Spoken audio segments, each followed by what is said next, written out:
'n baie insiggewende kinderstorie het onlangs in die Guide tydskrif verskyn. Die storie speel af in die middeleeue en vertel die verhaal van 'n jong seun, Dennis, wat as weeskind groot geword het. Hy was geskei van sy ouers toe die koning se soldate hulle van mekaar afgeskei het. Sy ouers was siek en omdat die soldate hom weggeneem het Dennis hulle nooit weer gesien nie. Aanvanklik het Dennis baie haat in sy hart gekoester teenoor die koning, want hy het die koning beskou as die een wat verantwoordelik was vir die verlies van sy ouers en vir die pyn wat hy ervaar het. Maar later, toe Dennis meer te wete kom oor die werklike redes waarom die koning sy ouers van hom geskei het hy sy haat begin verlig. Dit het gebleik dat die koning hom van sy ouers al weggeneem het om hom te beskerm teen die gevare van die swart dood wat op daardie stadium deur die land beweeg het.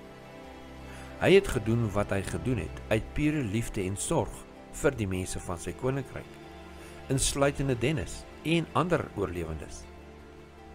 Daardeur het Dennis die waarheid besef en sy haat teenoor die koning begin laat vaar.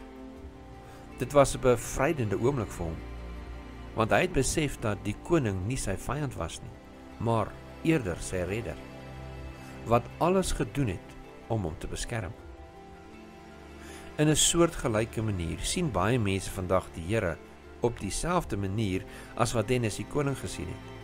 Hulle ervaar die elende en gruwels van die wêreld en weens die swaar kry, misoordeels en pyn, begin hulle God se bestaan en sy liefde in twyfel te trek. Hulle vra hulle self af, waar is God te midde van al hierdie lyding? Hoekom staan God toe dat daar soveel boosheid in die wêreld is, as hy dan goed is? Hierdie soort vrae is nie uniek nie, en die antwoord is dikwels nie eenvoudig nie. Die groot stryd werp lig op hierdie vraag, maar baie van ons vrae bly onbeantwoord. Dit is juis in die oorwinning en uitdagings van ons geloof wat ons ook leer dat ons nie alle antwoorde sal kry nie.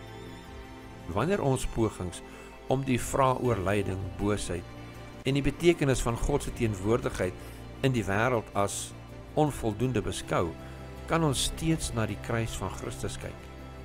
In die kruis en in Jesus se lewe en soendood sien ons dat God nie net vir ons sorg nie, maar dat ons op hom kan vertrou, selfs wanneer ons nie al die antwoorde het nie. Die kruis herinner ons daaraan dat God in alles en te midde van alle lyding steeds besorg is oor ons en dat ons hom kan vertrou, al verstaan ons nie alles nie. Bestudeer hierdie week se les ter voorbereiding vir Sabbat, 15 Maart.